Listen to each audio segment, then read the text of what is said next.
안녕하세요 여러분, 수요 상승에 도움을 드리고 싶은 헬퍼입니다. 인플레이션이 지금 피크를 찍고 내려오고 있는 것은 사실입니다. 생산자 물가나 미국 기준으로 우리나라는 아직 고점은 치지 못했고요. 이제 코어 PC, 그냥 PC랑 이제 소비자 물가랑 차이점이 있다라고 하면은, 이제 코어는 이제 유가 같은 거랑 이제 식료품들, 이제 조금 변동성이 큰 거를 조금 약간 제거한 값이다라고 보시면 됩니다. 사실 방향성이 크게 다르진 않아서 저 같은 경우 이제 코어를 보고 있기는 한데, 이제 그냥 소비자 물가 이제 헤드라인 PC라고 하는데, 사실상 둘 다 보고 있는데 그냥 데이터 같은 경우 이제 코어 PC로 보여드리긴 합니다. 그게 중요한 게 아니라 일단 고점을 친 것처럼 보이긴 하죠. 내려오고는 있습니다. 이제 코어 PC 같은 1970년도 물가가 높았을 때는 이때 코어 같은 경우는 10% 정도씩 두 번 정도 쌍봉을 그리면서 내려왔었고요. 올라갔었고요. 과연 대부분 많은 사람들이 적어도 내년 정도면 이제 물가가 고점을 치고 내려와서 다 이제 정상화가 될 거다. 그래서 미국도 기준금리를 인하하고 우리나라도 내년엔 인하하고 이제 그런 기대가 있었다가, 이제 또 어제 이제 FOMC 이제 연준 의사들 이제 발언에서 금리를 아직까지 내리기는 어렵다. 50bp도 적절하지만 75bp도 인상할 수 있다라는 문구가 나오면서 좀 다시 이제 반등은 했습니다만, 아직도 시장에는 많은 사람들이 한 내년 정도면, 늦어도 내후년 정도면 물가가 이제 안정되면서 이제 다시 이제 과거와 같던 그런 이제 안정적인 물가로 돌아오지 않을까라고 생각을 하는데, 일단 저는 그렇게 보지 않고 그렇게 될 수가 없다라고 생각을 합니다. 왜 그렇게 될 수 없는가에 대해서 오늘은 조금 더 뭐라고 해야 될까요? 이제 전에 있던 거에 대해서 하나 좀 플러스해서 같이 좀 보도록 하겠습니다. 제 개인적인 생각이 아니라 실제로 이제 연방준비은행 데이터를 보면서 같이 그 부분은 보도록 하고요. 이제 그거 보기에 앞서서 일단 간단하게 밸류에이션이나 여러 가지 수급 지표들 일단 먼저 보고 같이 한번 그 부분 좀 살펴보도록 하겠습니다. 마지막으로 오늘은 다 보고 나서 그 다음에 여기 코스피부터 이 개별 종목들 나와 있는 대형주들 대부분 차트들, 그리고 이제 밸류에이션, 그리고 상대가치 평가 다 같이 한번 보도록 하고요.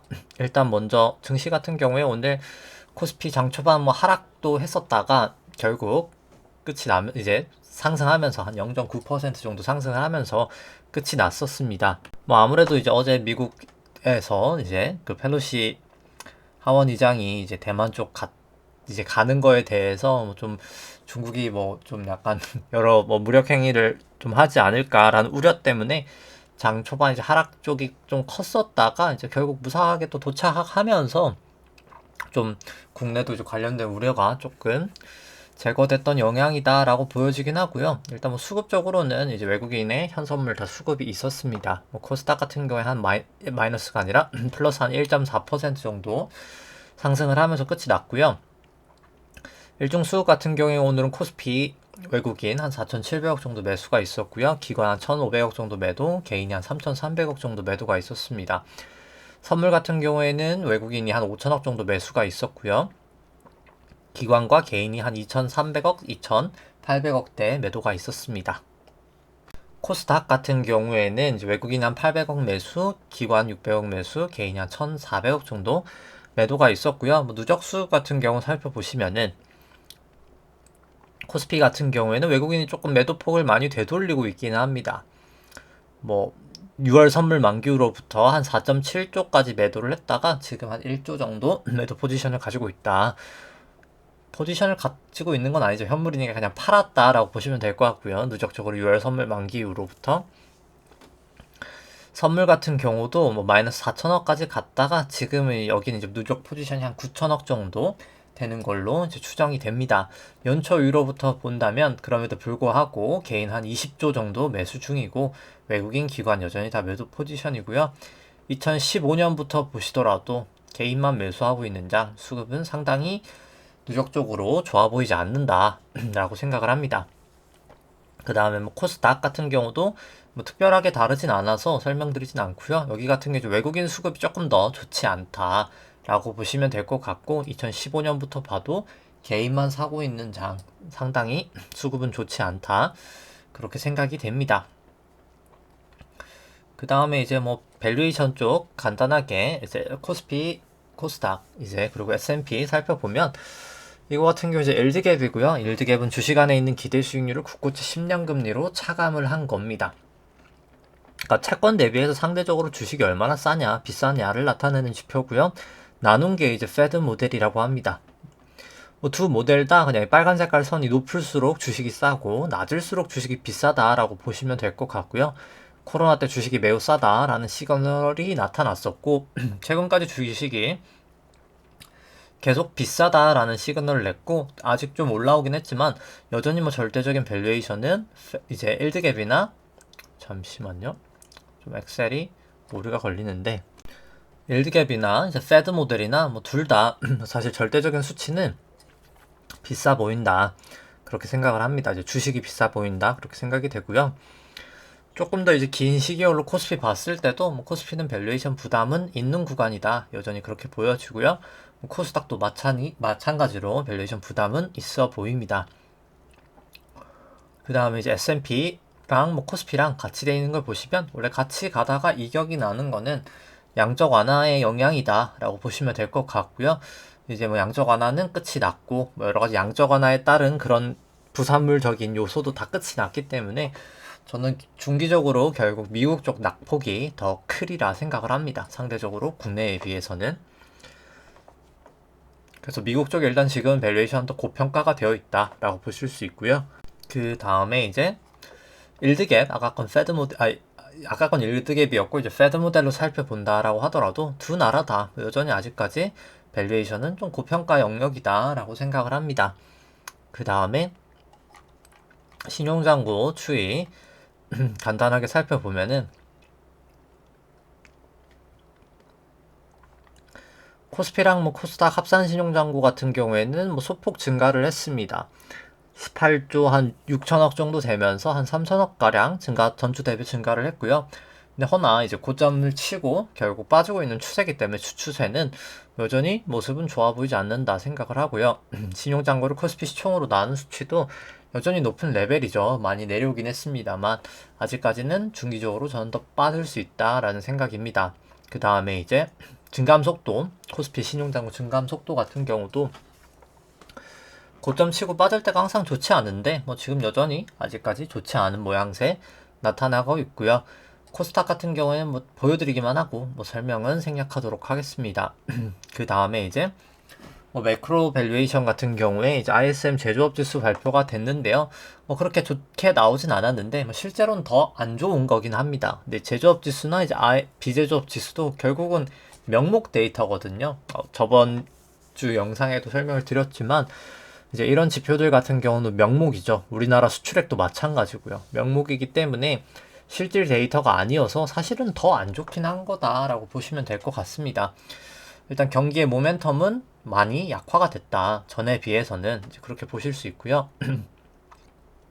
뭐 7월 일간 수출액 같은 경우도 뭐 나쁘진 않죠. 나쁘진 않은데 무역 수지도 적자인 것을 감안하는 거 보면은 이제 그러니까 결국 인플레이션 대비해서는 수출이 좋지는 않다는 겁니다. 무역 수지가 적자라는 것 자체가 이제 그렇게 보시면 되고요. 당연히 느는 건 느는 건데 물가 상승률만큼 원자재가 올라가는 만큼 가격을 전가를 못 시킨 거죠. 정확하게는 그렇게 보시면 될 것 같고요.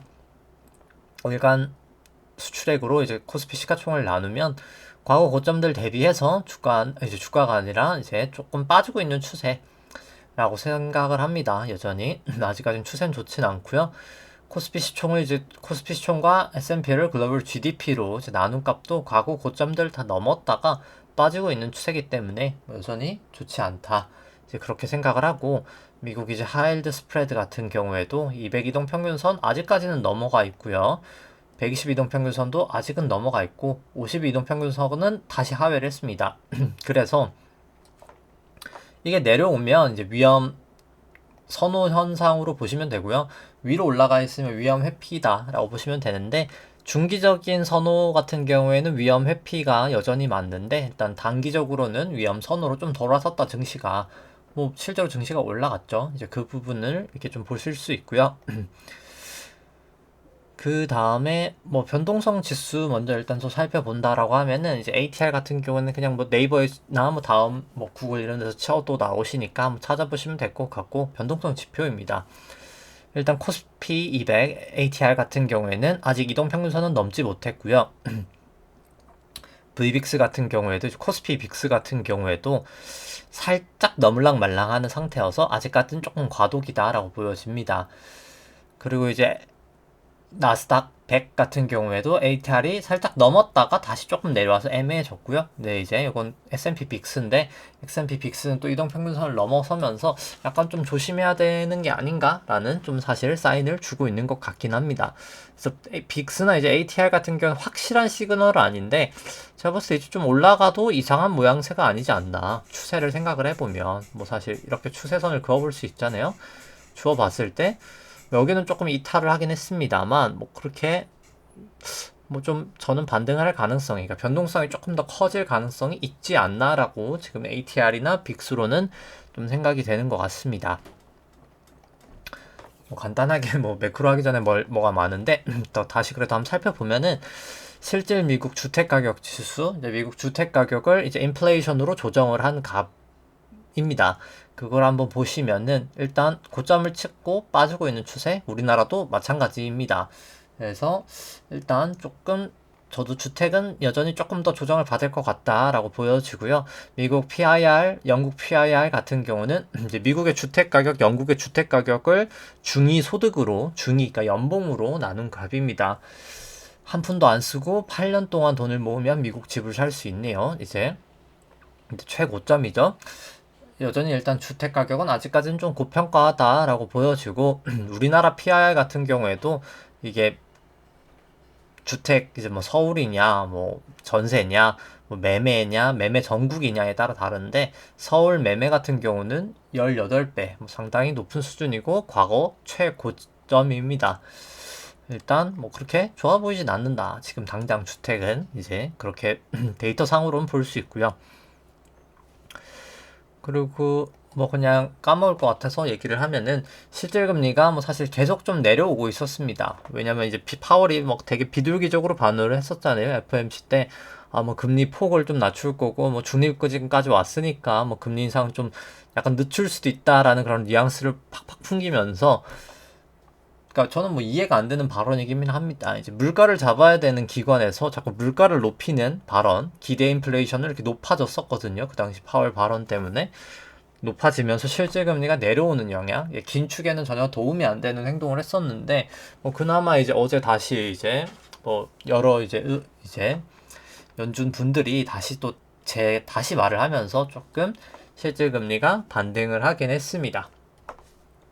여기까지 보고 그 다음에 이제 데이터, 매크로 데이터 한번 보도록 하죠. 인플레이션은 저는 계속 되리라 봅니다. 그러니까 단기적으로는 빠질 수 있겠지만 결국은 한 1, 2년 안에 인플레이션은 올라간다 입니다. 이제 왜 올라가냐? 결국 뭐 근거가 있어야 되겠죠. 저 같은 경우에는 뭐 솔직히 뭐 거의 그냥 100% 같은 경우에 확신을 합니다. 확신을 하는 이유가 그냥 뭐 통화 정책상 이제 그럴 수밖에 없는 흐름이기 때문이죠. 뭐 매번 이 앞쪽에 대한 내용은 반복됩니다만, 뭐 이걸 알아야 일단 오늘 내용을 또 설명할 수 있기 때문에 반복을 해서 설명을 해보죠. 일단 뭐 양적 완화, 많이 안다고 생각하시지만 잘 모르는 경우가 많은 양적 완화, 양적 긴축부터 다시 한번 보도록 하죠. 뭐 양적 완화 같은 경우에는 뭐 다들 아시다시피 중앙은행이 자산을 매입하는 겁니다. 국채를 100을 샀다고 생각해보죠. 누군가는 팔았겠죠? 제가 팔았다고 생각해보죠. 제가 국채를 100을 팔고 현금 100이 생깁니다. 제가 이거를 은행에 넣겠죠, 당연히. 그럼 이 돈은 은행의 예수 부채, 은행의 부채가 되게 될 거고요. 은행은 100의 현금이 생기겠죠.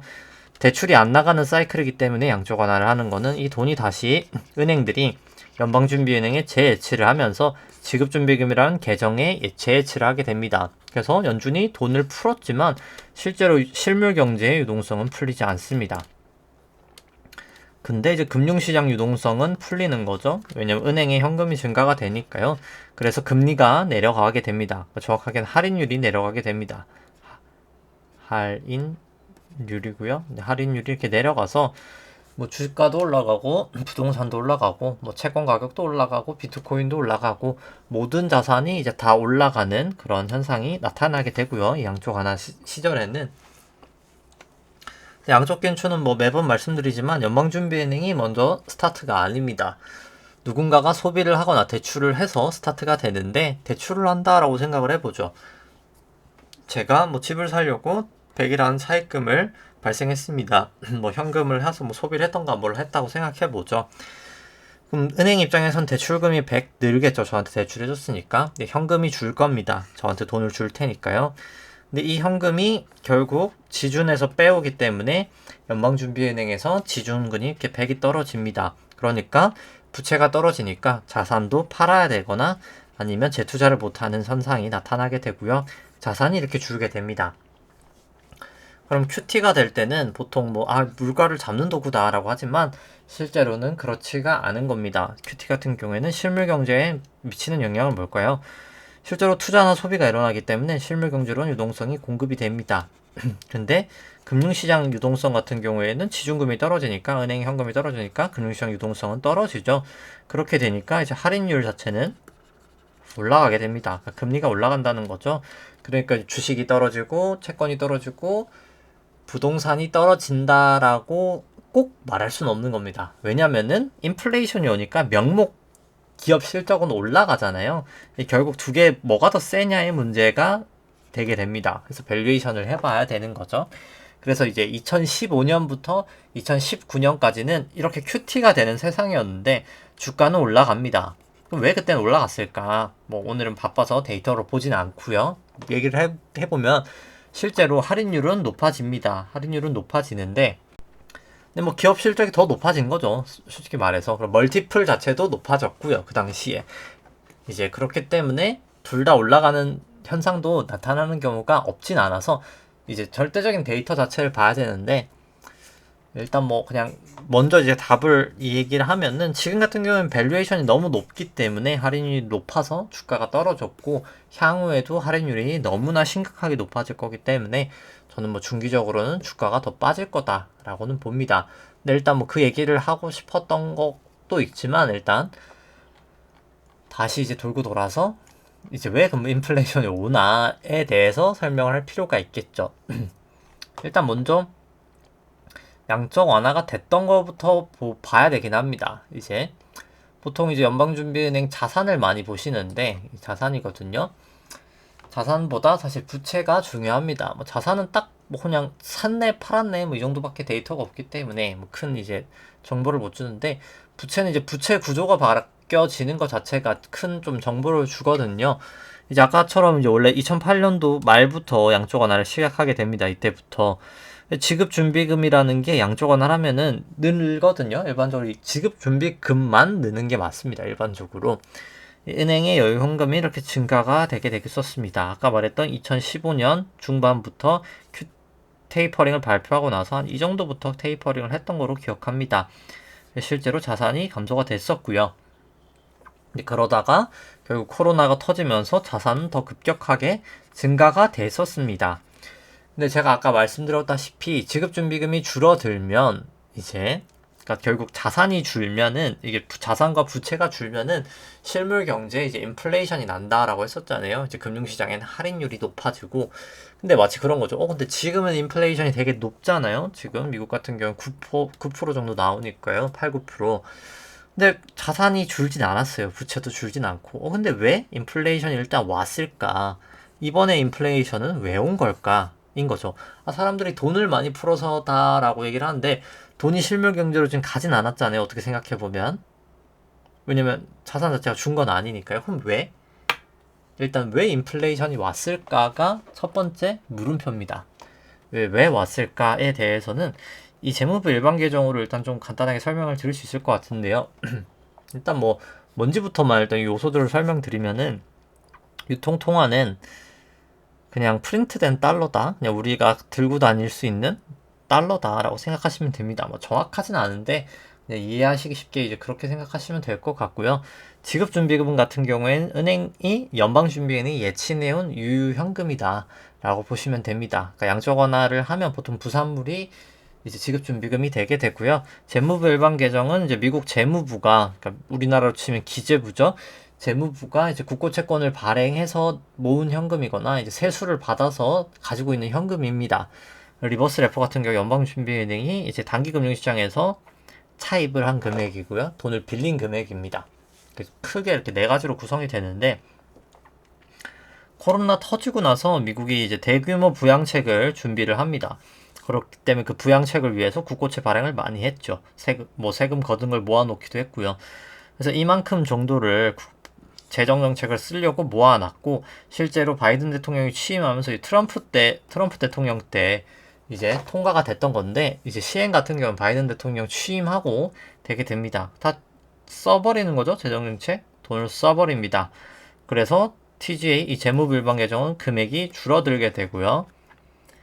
이제 근데 줄어들게 되니까 이제 나타나는 현상은 사람들이 돈을 쓰게 되잖아요. 그 받은 돈을 쓰잖아요. 그쵸? 다 받은 돈을 쓰니까 은행에 있는 돈이 줄게 되는 겁니다. 사람들이 받은 돈을 쓰니까요. 그 지급준비금이 약 1조 달러가 뭐 지금 환율로 치면 1300조인 거죠. 천문학적인 돈을 소비를 하게 됩니다. 그럼 이제 그 소비를 하게 되니까 이제 인플레이션이 오게 된 거죠. 이제 뭐 그 소비가 늘었다라는 거는 이 수요와 공급 데이터로 명확하게 볼 수 있습니다. 뭐 수요와 공급 데이터로 살펴보면은 OECD 이제 소매 판매가 수요라고 보시면 되고요. 이 연두 색깔이 수요, 산업 생산이 이제 공급이다라고 보시면 되는데, 이건 이제 투자, 캐펙스 투자라고 보시면 될 것 같고요. 뭐 1970년도 당연히 인플레이션이 강했던 이 시기에도 수요보다 공급이 더 공급보다 수요가 더 강했었고요. 위기가 있었던 2000년도, 2008년도에는 공급이 훨씬 더 많았었습니다.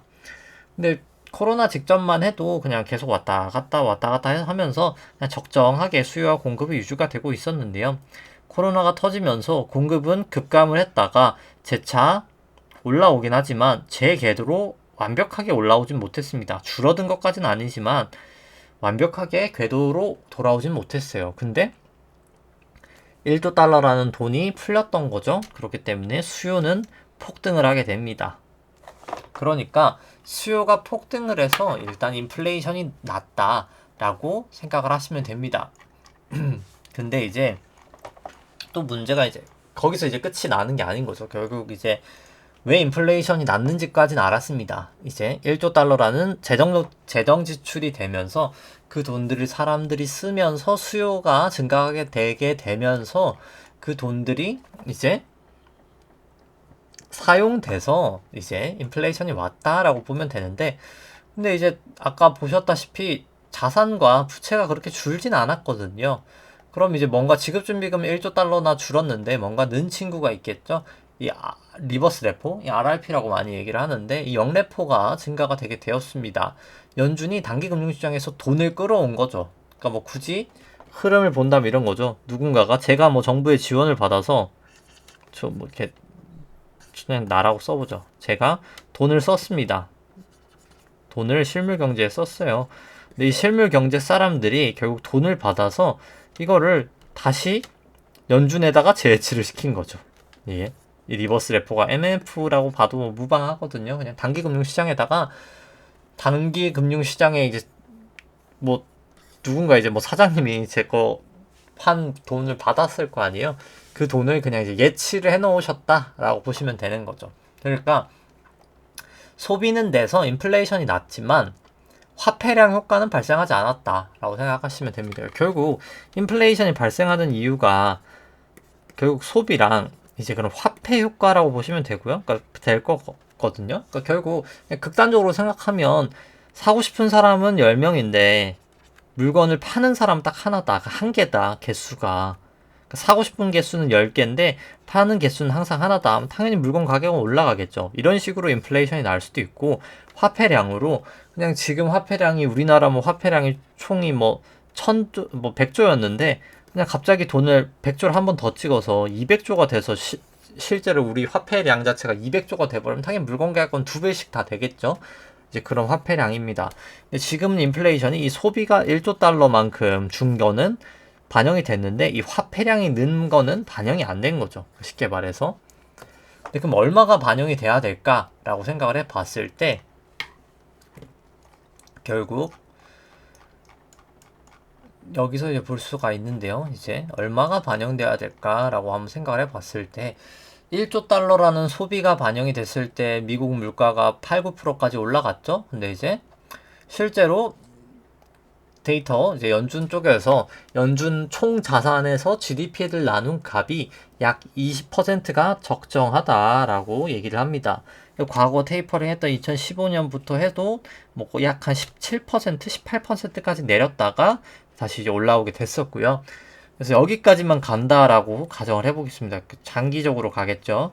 이제 여기까지 간다라고 쳤을 때 실제로 줄어야 될 금액은 이 연두 색깔이 줄어야 될 금액이거든요. 지금부터 4.2조 달러가 줄어야 됩니다. 4.2조 달러가 결국 아까 얘기해서 인플에서 이게 소비고 화폐잖아요. 화폐 효과.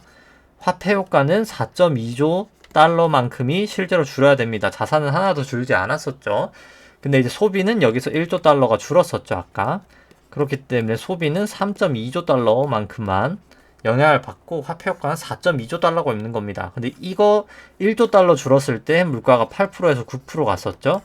근데 이제 그거의 3배의 돈이 중기적으로 더 풀려야 되고 하나도 반영이 안 됐던 화폐 효과 4.2조 달러는 이제 향후에 QT가 계속 진행이 되면 반영이 될 거라는 겁니다. 그럼 이 상황에서 물가는 안 오를 거야 라고 얘기를 하기가 저는 사실 불가능하다. 이제 물가는 오를 수밖에 없다. 결국은. 근데 이제 마치 그런 거죠. 물가를 늦게 올리게 되는 방법은 딱 하나 있습니다. 딱 하나. 이제 그런 거죠. 결국 지준과 자산이 줄어드는 속도 자체를 줄이는 거잖아요. 연준 총 자산 마치 그냥 이런 거죠. 잠시만요. 그러니까 이게 시계열이 이렇게 쭉 이어진다고 생각해보죠. 이게 뭐 23년, 뭐 24년 쭉, 그러니까 이 차트가 이렇게 쭉 이어진다고 생각을 해보죠. 속도가 이렇게 줄어들면은 괜찮을 거 아니에요. 물가가 완만하게 줄어들 거 아니에요. 20%까지. 근데 이제 급격하게 줄어들 때가 있고 완만하게 줄어들 때가 있는데 이거를 이제 좌지우지하는 게 뭘까인 겁니다. 그럼 어떻게 하면 이렇게 완만하게 내리게 될 수 있을까인 건데 금리를 올리는 겁니다. 그 방법밖에 없는 거예요. 금리를 올리는 것밖에 없는 거예요. 그럼 이제 왜 금리를 올리는 게 저 지급준비금과 연준 총자산을 덜 감소시키는 영향일까에 대해서 한번 생각을 해보겠습니다. 그냥 뭐 간단하게 이거죠. 일단 먼저 대출들 증가율부터 한번 보시면은 미국의 이제 예대율 같은 경우가 2000년, 2008년 금융위기 닷컴 버블 때 다 100% 정도를 기록했다가 최근에 이제 코로나 때 돈을 워낙 많이 풀어서 예대율이 59.7%라는 지구 역사상 가장 낮은 수치를 기록을 했었습니다.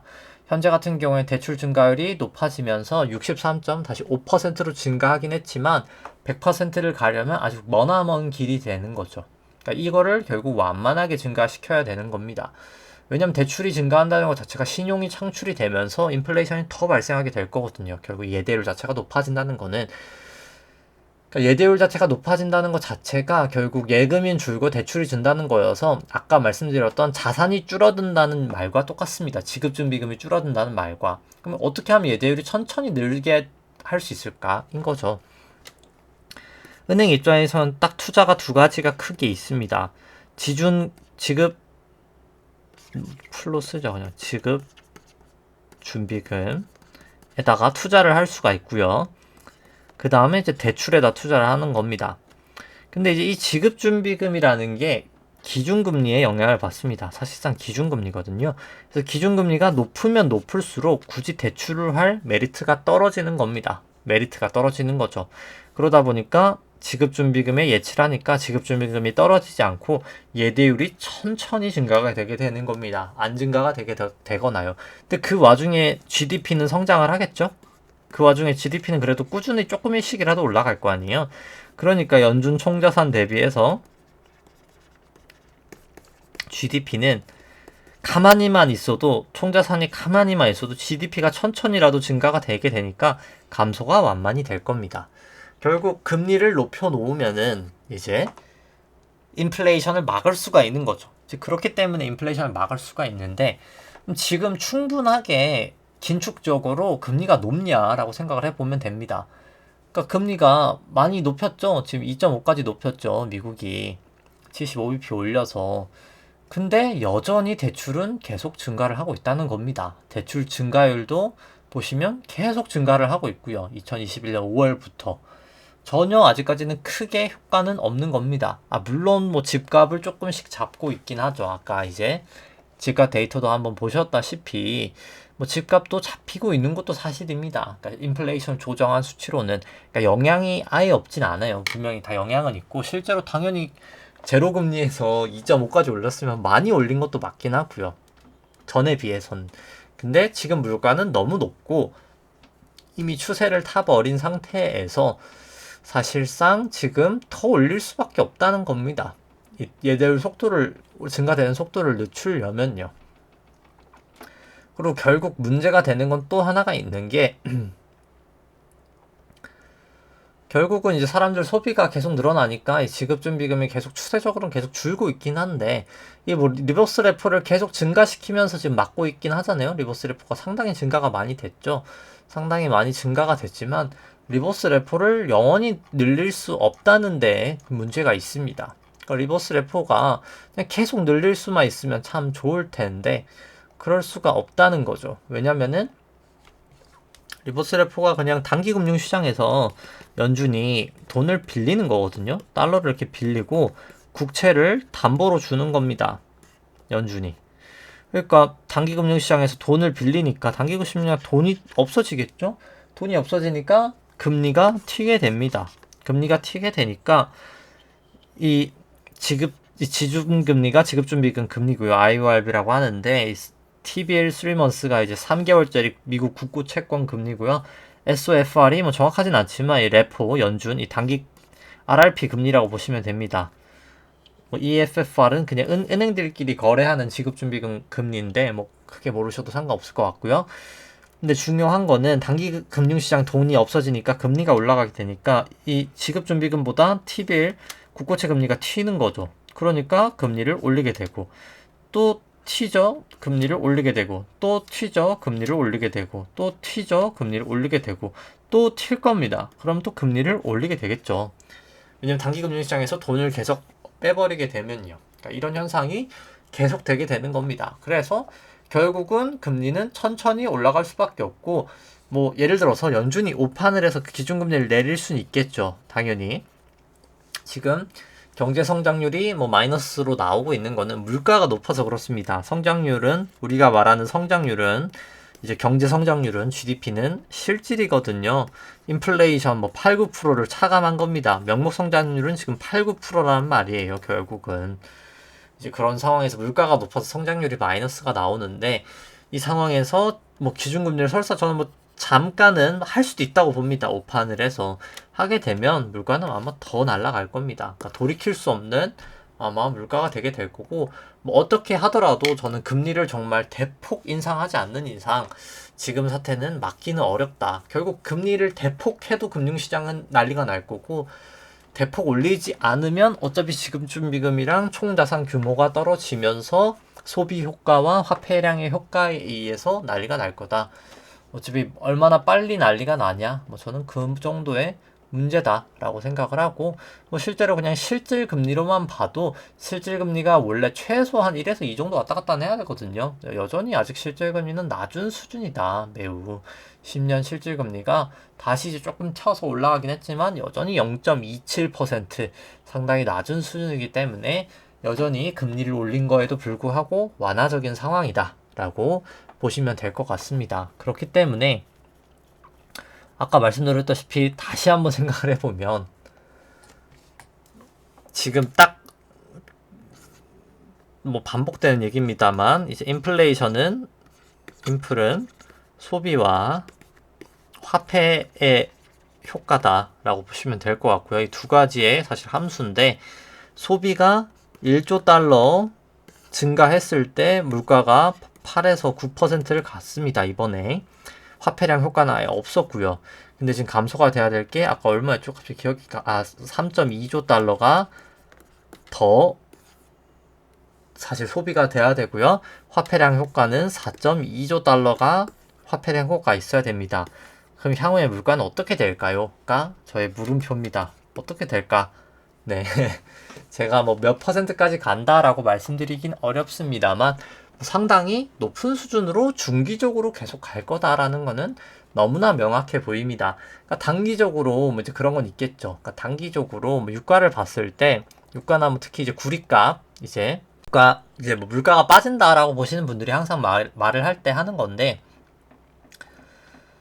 왜냐면 기저 효과가 이제 8월부터는 이미 뭐 8월 유가는 뭐 이때부터 거의 한 70까지 왔기 때문에 크게 이제 유가 효과가 많이 없어지긴 할 거거든요. 이제 전년 비해서 물가가 이제 그런 거는 분명합니다만 중요한 거는 제가 말씀드렸다시피 이게 인플레이션은 유가랑은 크게 상관이 없습니다. 그러니까 아예 상관이 없다면 당연히 거짓말이죠. 아예 상관이 없다면 거짓말인데 마치 그런 거죠. 한번 보시면은 이제 이게 과거 데이터가 이 코로나 때문에 좀 왜곡이 됐는데 길게 한번 보시면은 잠시만요. 이게 코로나 것 때문에 조금 보기가 어려운데 2015년도에 아이고 이 데이터가 잘 안 나오긴 하네요. 길게 안 나오는데 2015년도에 유가가 100달러 가던 게 25달러까지 갑니다. 4분의 1 토막이 났죠. 그럼 그때 물가는 마이너스로 갔을까요? 4분의 1 토막이 났으니까 물가는 당연히 마이너스로 가야 되지 않았을까요? 그때 당시에. 그럼 그때 당시에 한 물가를 살펴보면 정말 물가는 마이너스로 갔을까인 겁니다. 만약에 유가가 물가의 모든 것이라면 물가는 마이너스로 갔어야 되겠죠? 100에서 25, 4분의 1이 내려갔으니까요.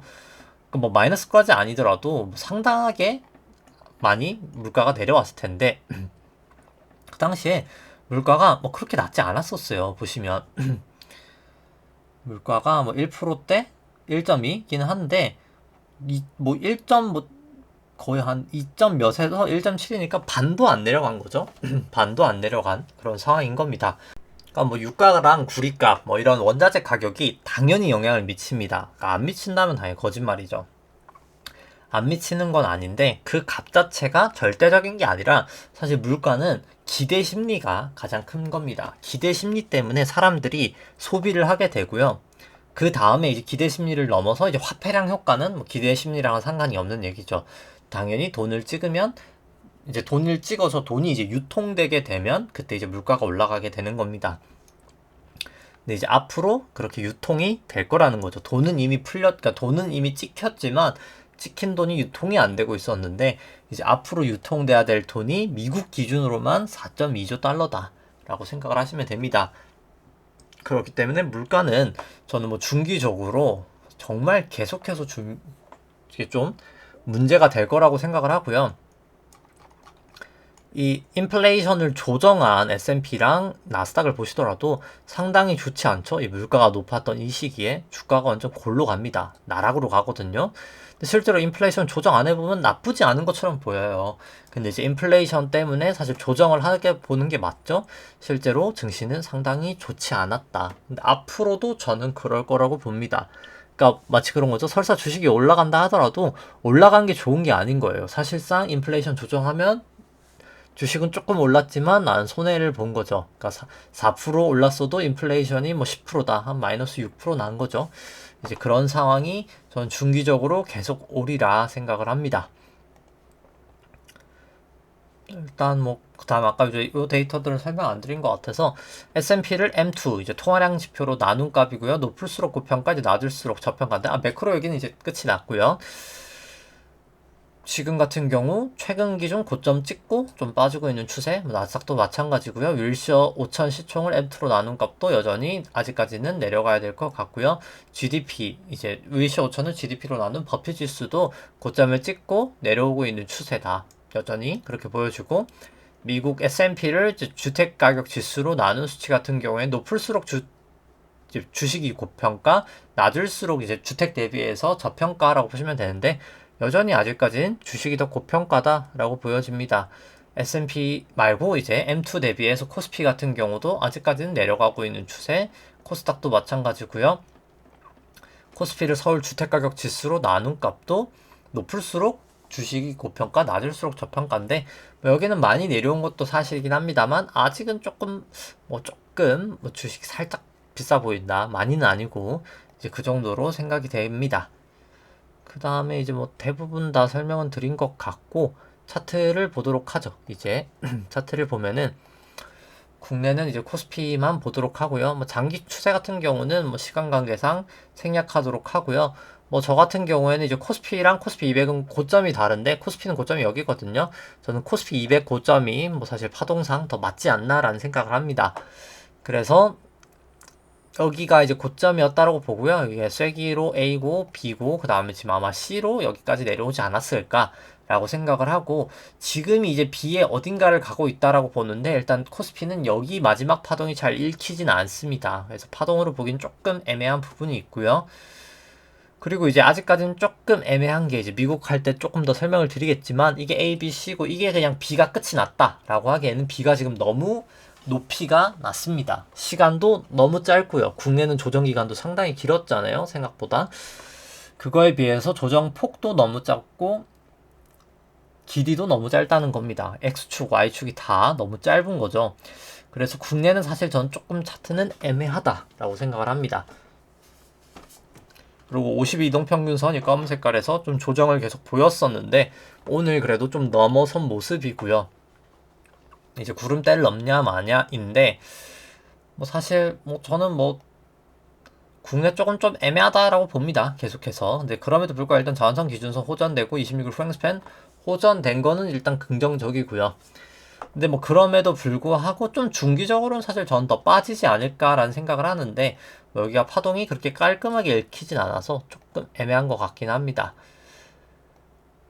그리고 뭐 주봉상으로 봤을 때는 MACD도 매수 시그널 나오고 해서 나쁘진 않은 상황이긴 한데 뭐 굳이 뭐 사실 이제 그렇게 좋아 보이는 건 아닌 것 같고 3주봉으로 봤을 땐 여기 딱 122동평균선에서 지지를 보이고 있는 모습. 근데 여기 이제 구름대를 돌파를 하냐 마느냐 뭐 그게 중요할 것 같은데 일단 뭐 코스피는 저는 좀 애매하다. 일단 좀 애매하다라는 생각이고요. 뭐 코스닥도 마찬가지로 여기도 좀 애매하긴 합니다. 사실. 그래서 뭐 여기도 똑같이 뭐 차트는 똑같기 때문에 거의 똑같기 때문에 뭐 설명드릴 건 없을 것 같고요.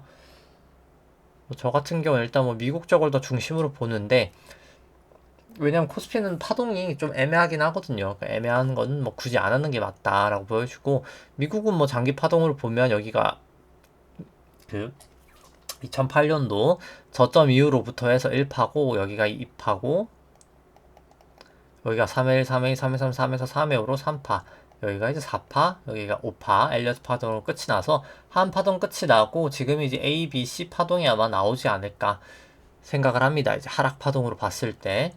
미국 쪽 같은 경우에는 S&P로 봤을 때 결국 여기가 이제 5파 고점을 쳤고 그 다음에 이제 A, B, C로 빠지고 나서 그 다음 B파, 그 다음에 1, 2, 3, 4, 5로 C파가 나서 이게 큰 A지 않을까 생각을 하고요. 지금이 이제 B파였다라고 생각을 합니다.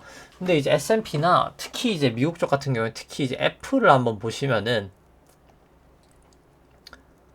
높이가 이제 상당히 왔거든요. 여긴 기간도 상당히 왔고, 그러니까 애플 같은 경우에는 그냥 이걸로 보면은 여기를 저는 이제 A, B, C로 해서 여기까지가 A, B, C로 해서 A고 여기가 A, B, C로 해서 B고 여기가 이제 1, 2, 3, 4, 5로 해서 C라고 봅니다. 그래서 이게 이제 큰 A라고 보고요. 근데 여기까지의 길이랑 여기까지 길이랑 해도 여기는 이제 B가 적합해 보이고요. B 그러니까 A, B, C인 거죠. 이렇게 그리고 폭 자체, 조정 폭 자체를 보더라도 이 정도 길이면 이 정도 조정에 적합한 길이가 거의 왔다는 겁니다. 그리고 심지어 이제 50일, 아니 120일, 200일 이동평균선까지도 또 잘 왔어요. 여기까지도 근처까지 조정을 받을 만한 위치까지도 살짝 넘긴 했지만 잘 왔고 볼린저 밴드도 이렇게 잘 타다가 이탈되는 모습도 잘 보이기 때문에 그냥 이게 B에 꼭지일 수도 있지 않을까라는 미국은 저는 생각을 합니다. 아니면 그냥 이제 여기서 조정 한 번 더 보이고 한 번 더 갈 수는 있겠지만 그럼 이제 한 여기까지 가겠죠. 거의 전고점 근처까지 갔다가 이제 C가 크게 빠지거나 뭐 둘 중 하나다라고 봅니다. 이렇게 가거나 그냥 아마 이제 지금부터 C로 크게 무너지거나 둘 중 하나다라고 보는데 뭐 슬슬 이제 사실 저는 좀 조심할 때가 왔다라고 생각을 합니다. 특히 S&P, 뭐 나스닥 같은 경우에는 둘 다 조금 그렇게 보입니다. S&P 같은 경우에는 특히나 120 이동평균선에 딱 걸쳐 있죠. 지금 뭐 나스닥도 그렇고요. 그래서 저는 일단 뭐 여기 딱 걸치는 요 순간 좀 숏을 조금 포지션을 취해 놓은 상황입니다. 일단 넘냐 마냐가 좀 중요할 것 같은데 아니면 뭐 조금 더 간다고 치면 한 200일 이동평균선 여기까지 갈 수는 있겠죠. 이론상 갈 수는 있다라고 봅니다. 근데 뭐 모양상 뭐 제가 봤을 때 B가 이제 거의 나온 게 아닌가라고 싶기도 하거든요. 사실 뭐 조금 이제 국내는 조금 애매한데 그래서 조심하실 때가 이제는 온 것 같다. 이게 뭐 한번 이렇게 갔다가 이렇게 가든 결국 가든 저는 결국엔 빠진다고 봐서 조심하실 구간은 사실 이제 이 정도 반등했으면 왔다라고 생각을 합니다. 뭐 비트코인 같은 경우에는 여기 52동 평균선을 결국 넘냐 마냐가 중요할 것 같고요. 구름대랑 겹쳐져 있는데 뭐 여기도 그냥 저는 똑같이 여기도 조금 애매한 부분이 있는데요. A, B, C 조정 보인 것까지는 오케이인데 여기서 이제 이게 큰 A고 여기가 B라고 하기엔 또 여긴 또 B가 되게 연약하긴 하거든요. 좀 되게 약하잖아요. 이 반등 자체가. 그래서 그러니까 뭐 이게 나스닥 때도 그렇고 뭐 그러니까 나스닥 S&P도 그렇고 뭐 이제 애플로 본다고 하면 살짝 다르긴 합니다만 뭐 애플도 그렇긴 한데 그러니까 뭐 혹시나 좀 다른 뷰가 있다면 마치 이런 거죠. 그냥 이게 A, B까진 맞는데 이게 그냥 C가 아니라 C가 이게 끝이 아니라 이게 C의 1이고 이게 C의 2인 겁니다. 그리고 이제 C의 3, C의 4, C의 5일 수도 있다는 생각을 하는데요. 이제 왜 그런 생각을 하냐라고 하면은 이게 아마존보다 뭐 사실 이제 레이아웃이 많이 안 들어가서 사실 안 넣었었는데 이게 알파벳을 보면은 조금 구글이 아쳐야 나올까요? 이제 잠시만요. 이게 지수로 돼 있네요. 이게 알파벳으로 알파벳 그냥 뭐 A 클래스로 보죠. 뭐 알파벳으로 하면 이제 나오는데 이 전형적인 딱 2파 아니면 4파의 모습이거든요. 완전 그냥 딱 너무나 명확한 그냥 모습이 나타나는데 그러니까 이렇게 보는 거죠. 이게 여기가 A, B, C인 건 너무 명확한데 이게 C가 이게 B가 이런 모습이 나타나는 경우는 드물거든요. 그래서 그냥 이게 C의 1이고 이게 C의 2고 결국은 C의 3이 이렇게 꽂지 않을까 일 수도 있다라고 봅니다. 근데 뭐가 됐던 간에 이제는 하방 위험을 조심하실 때가 된 거죠. 그러니까 이게 C의 1, 2, 3이든 아니면 이게 A, B, C여서 이게 그냥 B여서 B의 A, B, C든 뭐가 나오든 간에 결국은 빠진다는 거죠. 멀지 않은 시간 내에 저희가 뭐 아주 초단기적으로는 맞출 수 없겠지만 중기적으로 몇 달 안에 제가 봤을 때 크게 뭐 길면 몇 달이고 빠르면 뭐 내일이 될 수도 있는 거고 조금 하락은 저는 크리라 중기적으로 우리가 생각하는 것보다 물가는 강할 거고 저는 좀 계속 조심을 하시는 게 필요하지 않나 생각을 합니다. 이제 V 코스피 안에 있는 변동성 같은 경우에도 볼린저 밴드 이제 하단을 타다가 이탈을 했죠. 그래서 좀 조심하실 때가 저는 됐다. 아직까지 확실한 지표는 없지만 일단 볼린저 밴드 하단을 계속 타다가 이탈한 것만으로도 좀 조심하실 필요가 있다 라고 생각을 하고요. 빅스 같은 경우도 파라볼릭이 매도 시그널 나다가 다시 매수 시그널 나왔죠. MAC도 매수 시그널 나왔고요. 좀 조심하실 때가 됐다 라고 생각을 합니다. 필라델피아 반도체 지수 같은 경우도 A, B, C여서 이게 1, 2든 1, 2, 3이든 아니면 A, B, C 다음에 B든 뭐가 됐던 간에 이 정도 높이면 이제 슬슬 조심하실 때는 됐다 라고 생각을 합니다. 뭐 더 올라간다 하더라도 욕심내실 필요는 전혀 없다라는 생각이고요. 니케이 같은 경우에도 계속 이 200일 이동평균선을 많이 넘고 있지 못하죠. 좀 계속 조심하실 필요가 있다. 뭐 딴 데보다는 나은 모양새긴 합니다만 조심하실 필요가 있어 보이고요. 유로스톡스 같은 경우에도 여기 122동평균선 아직 계속 넘진 못하고 있어서 일단 여기 122동평균선을 넘냐 마냐를 조금 더 유심히 보셔야 될 것 같고, 뭐 항생 같은 경우도 일단 추세가 다 나빠졌기 때문에 굳이 떨어지는 칼날 잡을 필요 없다 생각을 합니다. 뭐 상해 종합 같은 경우도 뭐 여기 뭐 항생도 마찬가지고, 뭐 펠로시 분 때문에 하원 이장 때문에 지금 막 서로 막 미국하고 중국하고 지금 난리가 났죠. 이제 그 부분 때문에 좀 빠진 부분이 있고요. 뭐 굳이 저는 뭐 중국은 오늘 설명은 안 드렸습니다만 그렇게 좋아 보이진 않습니다. 중국은 여러 데이터상 좋아 보이지 않고요.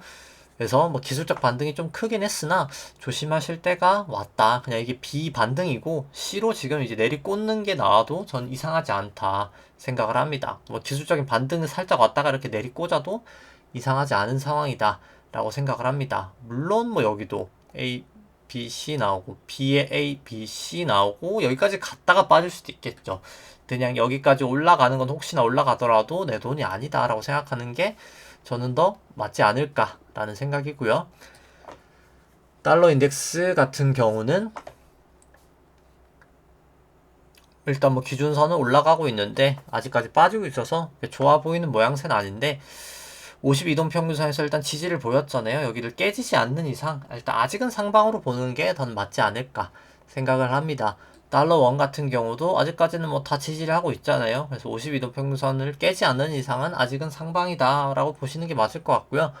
WTI 같은 경우에도 여기 202동 평균선을 지지를 하느냐 마냐가 중요하지 않을까 생각을 합니다. 뭐 금선물 같은 경우에는 여기 52동 평균선에서 저항을 받았죠. 도지 모양 나오면서 조금 금리 올라가면서 실질금리 올라가면서 좀 빠지지 않을까 생각을 하고요. 아까 그리고 얘기를 못 드렸는데 결국 그래서 인플레이션 올라가면 뭘 해야 될까인 건데, 뭐 일단 인플레이션이 올라가는 처음에 이제 실질금리가 튈 때는 금이 떨어지거든요.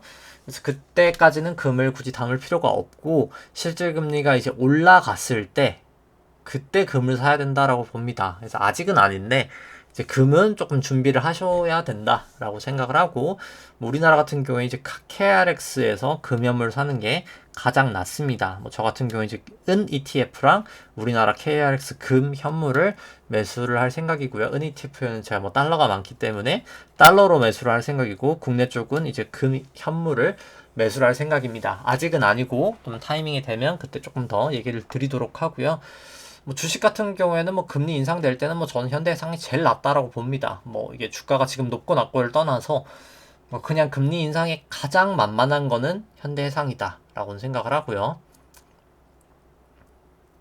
이제 뭐 그 다음에 이제 은행주인데, 근데 은행주는 이제 대손에 대한 문제가 있잖아요. 이제 사람들이 돈을 못 갚을 수도 있으니까. 근데 이제 현대해상 같은 손보사는 그런 리스크는 더 낮아서 뭐 사실 둘 중 딱 하나, 그러니까 한 종목만 딱 골라야 된다라고 하면 저는 현대해상이라고 생각을 합니다. 이제 금리가 올라갈 때 그렇게 생각을 하고, 그 다음에 이제 국고채 10년 같은 경우에는 뭐 단기 반등 저는 조금 가능하다라고 봅니다. 올라갔다가 한번 빠졌다가 그 다음에 쭉 크게 올라가지 않을까. 일단 뭐 그 정도로 일단 아직은 보고 있고요. 뭐 미국채도 마찬가지로 반등했다가 한번 빠졌다가 올라가지 않을까. 뭐 저는 이렇게 보고 있습니다. 그 다음에 이제 개별 종목들 다 살펴보면, 일단 키스콜딩스부터 살펴보면, 키스콜딩스는 뭐 사실 내재 가치로는 뭐 더 이상 볼 게 없는 종목입니다. 근데 이제 결국 주주 환원 정책이 얼마나 빨리 되느냐, 안 되고 있는 건 아니죠. 뭐 액면 분할하고 뭐 자사주 매입하고 소각하고 할 건 다 했는데 뭐 속도가 일단 느리다 첫 번째, 그리고 이제 뭐 배당 확대나 이제 더 적극적인 주주 환원 정책은 좀 없다. 근데 이제 시간이 결국은 필요하다. 여기도 그렇게 생각을 합니다. 이제 그게 문제인 거죠. 근데 이제 그 시간이 얼마만이냐라고 했을 때는 아직은 뭐 애매한 거죠. 왜냐면 이거는 그 사장님의 개인적인 그 본인의 판단이 이루어져야 되기 때문에 시간적인 이제 일단 리스크가 있다. 근데 이제 그럼에도 불구하고 일단 뭐 전환선 기준선은 뭐 다 호전은 됐고, 주가가 이제 전환선만 넘어가고 26일만 호전되면 좋기는 한데, 일단 뭐 증시 자체가 좋지는 않아서 여기도 재차 전저점이 깨지면 저는 매도를 하는 게 맞다라고 봅니다. 일단 뭐 저 같은 경우에 사실 뭐 개별적인 주식은 지금은 크게 이제 사실 그러니까 그냥 안전자산이라는 개념으로 들고 있고요. 이제 주가가 이제 하방으로 빠질 때 향후에 이제 그거를 이제 저 같은 경우에는 이제 액티브하게 이제 좀 트레이딩 하는 게 사실 저의 메인 본업이기 때문에 일반적으로 이제 그걸 좀 대비를 하고 있습니다. 근데 주식 쪽도 뭐 당연히 보고 있기는 한데 일단 키스콜딩스는 아직까지는 크게 움직임은 없는. 근데 만약에 이제 뭐 예를 들어서 그런 거죠. 급락이 되게 되면 뭐 그때 이제 아마 자사주 매입은 할 건데 근데 이제 떨어지고 났을 때 자사주 매입하면 기분 나쁘긴 하죠. 근데 이제 그래서 굳이 이제 기준선이나 전저점 깨지면 매도하시고 뭐 더 싸졌을 때 그냥 사는 게 전 더 맞지 않나 이제 그런 생각입니다. 뭐 현대해상 같은 경우에는 일단 뭐 금리가 오늘 어제 뭐 파월이 아니죠. 이제 연준 발언들 때문에 좀 올라갔는데 일단 정고점을 넘지는 못했어요. 이제 넘어야 더 깔끔하긴 했는데 일단 넘지는 못했다. 근데 뭐 일단 뭐 추세가 나쁘진 않은 것 같긴 하고요. 최근에 많이 오르긴 해서. 근데 넘었어야 더 깔끔했는데 이제 50원 차이로 넘지는 못했습니다. 그 다음에 이제 상대가치 평가로 봤을 때 현대해상은 뭐 주가가 좀 안 빠졌죠 사실. 최근 기준으로 안 빠진 걸 감안했을 때 그럼에도 불구하고는 사실 주가는 많이 싼 편이다라고 생각을 하고 금리 올라갈 때는 뭐 결국은 저는 좋다라고 봅니다. 뭐 결국은 금리가 올라가면 이제 손해보험사라는 게 그러니까 자산과 부채가 있다고 하면 부채가 더 듀레이션이 길거든요. 그러니까 만기가 더 길거든요. 그래서 금리가 올라가면 부채가 더 많이 하락하게 됩니다. 그러니까 내가 갚아야 될 빚이 더 많이 줄어드는 거죠. 자산에 비해서. 당연히 좋겠죠. 이제 그런 현상이 나타나게 된다. 그래서 금리 인상 수혜주다라고 생각하시면 될 것 같고요. 금리를 조정한 금리 조정 기대 수익률 같은 경우 이게 높을수록 결국 저평가고 낮을수록 고평가인데 많이 낮아진 것도 사실이죠. 과거 대비해서 여기도 금리가 많이 높아졌었는데 그럼에도 4.7%면 상당히 높은 레벨이다. 레벨 자체가 사실 인플레이션 기 자체는 주식 자체가 그렇게 좋지는 않습니다. 현금보단 나은데 이제 막 베스트 자산이다라고 말하기는 어렵고요. 금이 제일 좋고요. 사실 부동산하고 근데 이제 뭔가 주식을 사긴 또 해야 되니까 아예 빵으로 갈 수는 없으니까요. 이제 뭐 하락기야 뭐 팔 수는 있겠지만 숏을 안 한다고 치면은 뭐라도 산다라고 했을 때는 뭐 저는 가장 좋은 주식이다라고 생각을 합니다. 사실 그러니까 뭐 지금 올라서가 아니라 이제 앞으로 좋을 주식이다. 그러니까 금리가 정말 이제 더 올라갈 때 그렇게 생각을 하고요. 우리 금융지주 같은 경우에는 일단 뭐 정부 규제 쪽 문제 때문에 이제 낙폭이 컸었고요, 사실. 이제 그 다음에 이제 전환선 기준선을 넘어야 되는데 일단 기준선은 상회했는데 일단 후행 스팬은 호전되냐 마느냐. 근데 많이 싸지기도 했고요, 사실. 많이 싸졌는데 이제 문제는 이제 여기는 뭐 이제 리스크 요인이 하나 있다면 사람들이 이제 금리가 높아지면은 당연히 돈을 못 갚는 사람들도 많이 생기겠죠. 이제 그런 대손 비용에 대한 리스크는 있는 거죠. 우리나라 뭐 정부에 대한 그런 거나. 뭐 그래서 사실 싼 건 맞습니다. 뭐 24%니까 엄청 싸서 저는 뭐 충분히 살만한 밸류에이션이다라고 생각을 하는데 이제 딱 한 종목만 골라야 한다면 현대해상인 거고 저는 뭐 우리 금융주도 상당히 저렴하다 사실 그렇게 생각합니다. 그래서 뭐 포트폴리오로 구성을 하면 되는 건인 거죠 결국. 삼성전자 같은 경우에 52동 평균선을 확실하게 넘냐 마냐 결국 그 문제다라고 보여지고 절대가치평가로 봤을 때 삼성전자는 일단 뭐 그렇게 밸류에이션 메리트는 크지 않다라고 보여지고요. 상대가치평가로 봤을 때도 뭐 삼성전자는 이 8%를 항상 하회하면 주가가 급락을 보였었습니다.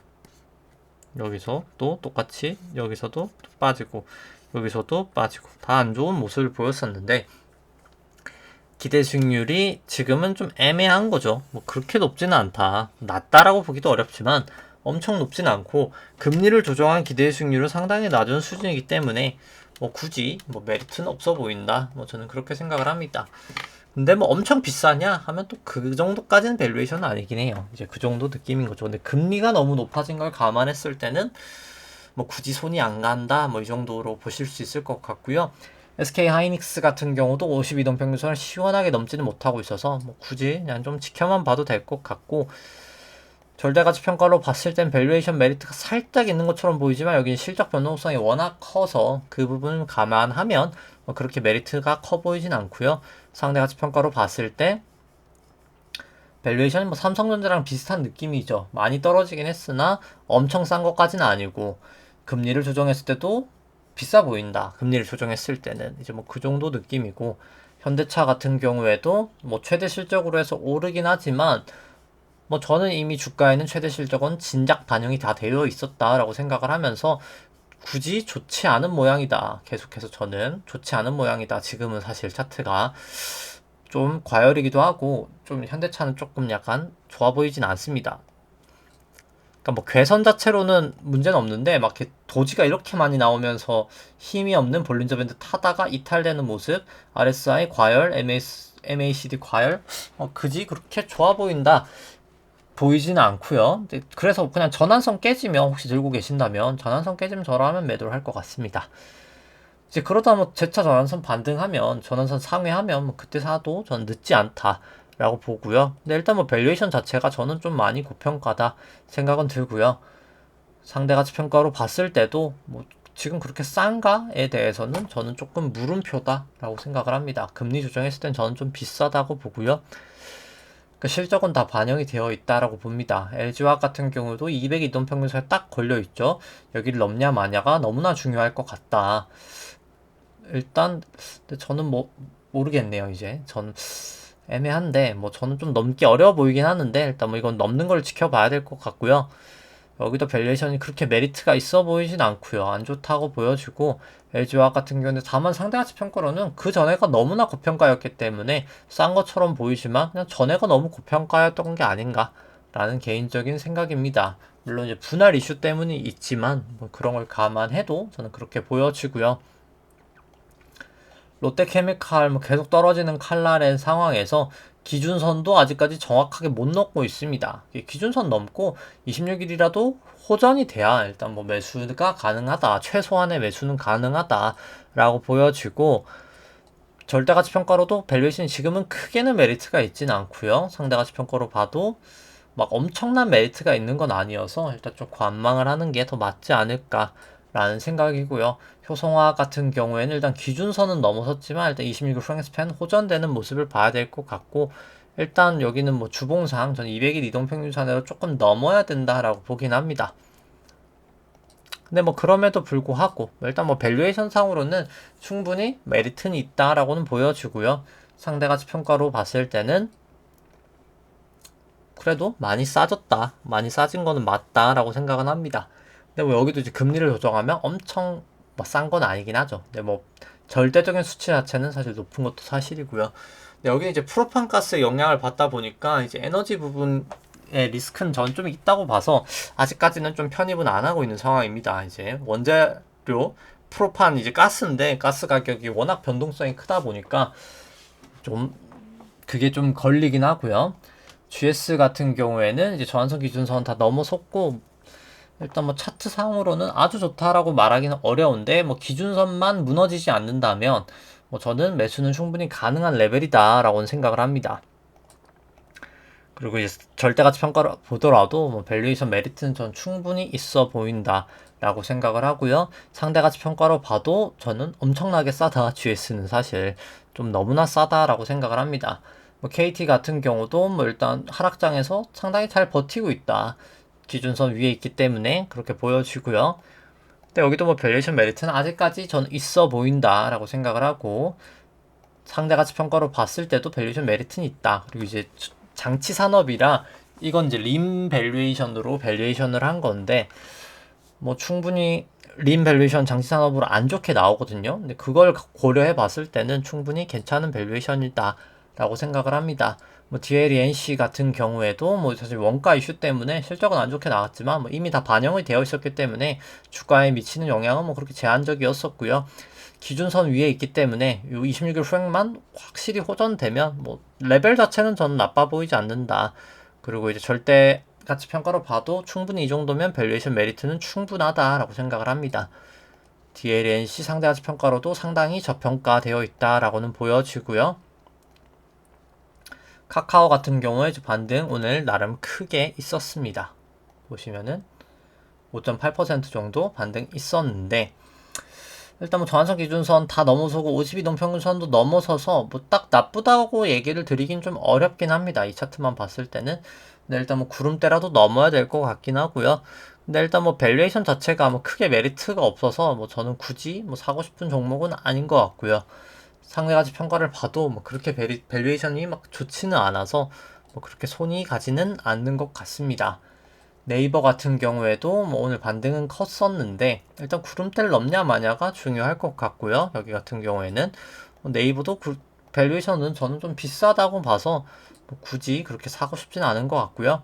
상대가치 평가를 봐도 뭐 그렇게 메리트가 커 보이지는 않는 것 같습니다. 메리트는 없어 보인다 생각 들고 뭐 셀트리온 같은 경우는 여기 전환선 부근에서 왔다 갔다 하는데 뭐 사실 굳이 그렇게 뭐 사고 싶은 종목은 아닌 것 같고요. 여기 차트도 그렇고 뭐 딱히 이제 그렇게 매력적인 차트 모양은 아닌 것 같고 뭐 밸류에이션 자체도 없기 때문에 좋지 않기 때문에 뭐 저는 뭐 설사 올라간다 하더라도 그냥 내 종목이 아니다라고 생각하는 게 마음 편하지 않나 상대가치 평가로 봐도 그렇고 뭐 그렇게 생각을 합니다. 삼성바이오로직스 같은 경우에는 좀 횡보를 하다가 올라가고 있고요. 200이 동평선 드디어 넘어서 뭐 조금 이제 반등을 할 수 있는 모양새기는 한데 이게 그냥 저는 ABC의 B 정도지 않을까 이제 그 정도로 생각을 해서 뭐 그렇게 좋아 보이진 않는 것 같습니다. 뭐 삼성바이오로직스도 밸류에이션은 상당히 저는 비싸다라고 보여지고요. 상대가치 평가를 봐도 뭐 그냥 계속 너무나 비싸다 이제 그렇게 보여집니다. 그 다음에 NC소프트 같은 경우도 일단 뭐 파라볼릭 매수 시그널 나오고 저항선 기준선 다 돌파가 돼서 뭐 차트상으로는 나쁘지 않은 건 또 사실입니다. 여기는 뭐 아까 뭐 카카오나 네이버도 그렇고 차트가 아주 안 좋은 건 아닌데 뭐 일단 뭐 굳이 밸류에이션이 그렇게 좋아 보이진 않는 거죠. 그래서 뭐 굳이 뭐 그냥 네 밸류에이션 안 좋은 걸 사고 싶진 않다 이 정도인 것 같고 NC는 뭐 상대가치 평가는 좀 좋은 것처럼 보이지만 이제 실적 변동성이 이제 리니지라는 IP가 점점 이제 노후화되고 있는 거죠. 사람들이 이제 그런 걸 감안했을 땐 조금 뭐 그렇게 크게 메리트가 있어 보이진 않는다 생각을 하고요. 이제 포스코 같은 경우에는 이제 기준선을 지지를 하느냐 마느냐가 좀 중요할 것 같습니다. 29일 후행 스팬이 호전되는지 마는지랑 이제 그게 중요할 것 같고 일단 밸류에이션 자체로는 충분히 일단 포스코는 저평가되어 있다라고 보여지고요. 상대가치 평가라도 상당히 일단 저평가는 되어 있다라고 보여집니다. 그 다음에 이제 뭐 LG전자 살펴보면은 LG전자 같은 경우에도 뭐 일단 구름대 안으로는 들어왔는데 뭐 크게는 달라진 게 없어서 일단 전환선이랑 52동 평균선은 좀 넘어야 될 것 같고요. 근데 LG전자는 일단 뭐 밸류에이션 메리트는 이 정도면 좀 충분히 이제 많이 올라왔고 상대가치 평가로 봐도 충분히 밸류에이션은 좀 많이 저렴해졌다라는 생각입니다. 그 다음에 이제 CJ제일제당 같은 경우에는 일단 뭐 그냥 괴선들이 모여 있어서 여기 이제 위든 미치든 그냥 칠 것 같다 이제 그 정도로 차트는 보여지는 것 같고요. 그 다음에 이제 제일제당 같은 경우에 밸류에이션은 뭐 지금 막 엄청 크게 메리트가 있어 보이진 않고 상대가치 평가로는 그래도 조금 싸 보인다 이제 조금 애매한 밸류에이션인 거죠. 제일제당 같은 경우에는. 그 다음에 이제 한국 기업 평가 같은 경우에는 일단 뭐 아직 기준선 위에 있어서 나쁘다라고 말하기는 어렵지만 일단 26일 프랑스팬은 역전돼 있어서 아직은 좀 지켜봐야 될 것 같고요. 뭐 절대가치 평가로는 그냥 지금이 거의 적정 가치이기 때문에 뭐 그렇게 투자 메리트는 크진 않고 상대가치 평가로도 뭐 그렇게 엄청 싼 것까지는 아닌 밸류에이션입니다. 금리를 조정했을 때는 오히려 뭐 비싼 편에 더 가깝고요. 그 다음에 이제 다올과 한국금융지주 같은 경우에는 일단 여기 52동 평균선을 넘지 못해서 여기를 넘냐 마냐가 상당히 중요할 것 같은데 그나마 일단 26일 프랑스팬이 호정된 거는 그나마 좀 나아 보이는 것 같고요. 한국금융지주도 일단 기준선에서 지지는 됐는데 뭐 오늘 실적 나왔는데 이제 채권 쪽에서 이제 트레이딩이 실적이 안 좋으면서 뭐 당연히 다 안 좋을 거라고 생각했는데 안 좋은 것보다 조금 더 안 좋으면서 좀 장 초반 빠졌다가 다시 좀 반등을 했습니다. 그러니까 뭐 거의 보합 정도 수준까지. 뭐 낙폭은 워낙 컸었기 때문에 기존 자체 뭐 사실 어느 정도 반영은 되어 있다라고 생각을 합니다. 저도. 이제 그걸 이제 나타나는 것도 이제 밸류에이션에 나타나는데요. 이제 다올 같은 경우는 뭐 사실 하이 리스크, 하이 리턴 종목이라고 생각합니다. 부동산 PF도 많고, 뭐 자산운용사에서 리스크하게 하고, 뭐 증권사, 자산운용사, 뭐 저축은행 다 리스크가 있는 자산들이기 때문에 기대 수익률 자체도 매우 높고, 근데 그만큼 이제 리턴과 리스크가 다 높은 종목이다 생각을 하면서, 근데 그럼에도 불구하고 전 저평가도 그만큼 크다라는 생각입니다. 상당히 저평가는 되어 있다. 보여지고 한국금융지수는 그에 비해서 그냥 이제 그냥 중간 정도의 리스크와 중간 정도의 수익률. 근데 사실 밸류에이션은 상당히 지금 저평가는 되어 있다. 뭐 금리를 감안하더라도요. 이제 뭐 그 정도로 생각이 됩니다. 그 다음에 이제 미국 쪽 차트 보시면은 애플은 뭐 아까 이제 얘기를 드렸다시피 결국 이게 A, B, C인 거는 맞는데 이게 B의 A, B, C로 갈지 아니면 A, B, C 다음에 이게 B고 그 다음에 C로 그냥 쭉 내리 꽂을지 아니면 A, B, C의 1, C의 2, 그 다음에 C의 3으로 이렇게 빠질지 4, 5 이렇게 빠질지는 세 가지 잘 모르겠습니다만 중기적인 거는 단기 반등이 한 케이스에서 있다 하더라도 나머지에서는 결국은 다 빠진다. 결국은 세 케이스 다 빠진다. 중기적으로는 저는 뭐 그렇게 생각을 합니다. 그래서 전고점인 182달러를 넘지는 못하고 결국에는 저는 빠진다라고 보고 이미 200 이동평균선의 근처에서 이제 넘어가 있는 상태이기 때문에 뭐 상당히 조심할 구간은 왔다라고 생각을 합니다.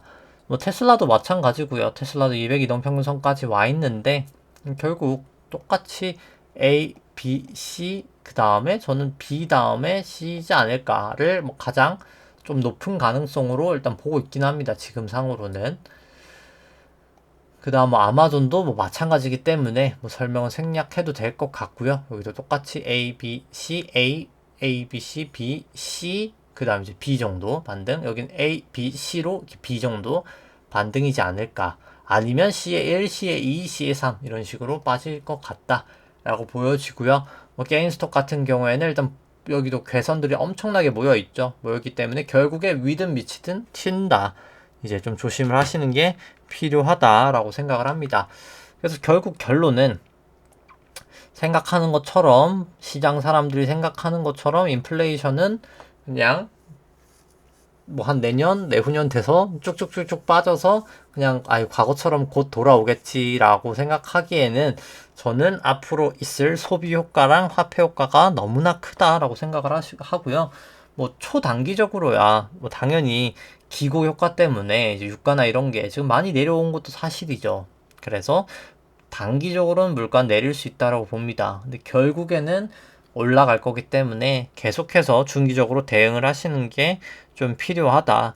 그래서 뭐 저 같은 경우에는 아까 말씀드렸다시피 금이랑 은 쪽을 좀 준비하고 있고 그 다음에 이제 그런 부동산 특히 이제 미국 쪽 좀 이제 거주용 부동산 뭐 멀티패밀리나 뭐 이런 쪽을 좀 준비하고 있습니다. 그런 리츠들이나 이제 이런 걸 조금 알아보고 있어서 이제 그런 쪽에 준비를 해 놔야 되지 않을까. 이제 그게 조금 그건 이제 제가 좀 그때가 오면 뭐 따로 뭐 아예 그거에 대한 좀 영상을 올리거나 아니면 주간 때 이제 이렇게 좀 상품들이나 이런 거를 투자하는 거를 좀 얘기 드리도록 하겠습니다. 아직은 뭐 때가 아니기 때문에 아직은 좀 얘기 드리기는 좀 성급한 것 같고 저도 준비를 좀 더 해야 되기 때문에 때가 되면 좀 설명드리도록 하고 네, 오늘 방송은 여기까지 하도록 하겠습니다. 네, 좋아요와 구독 눌러주시면 감사하겠습니다. 이상입니다.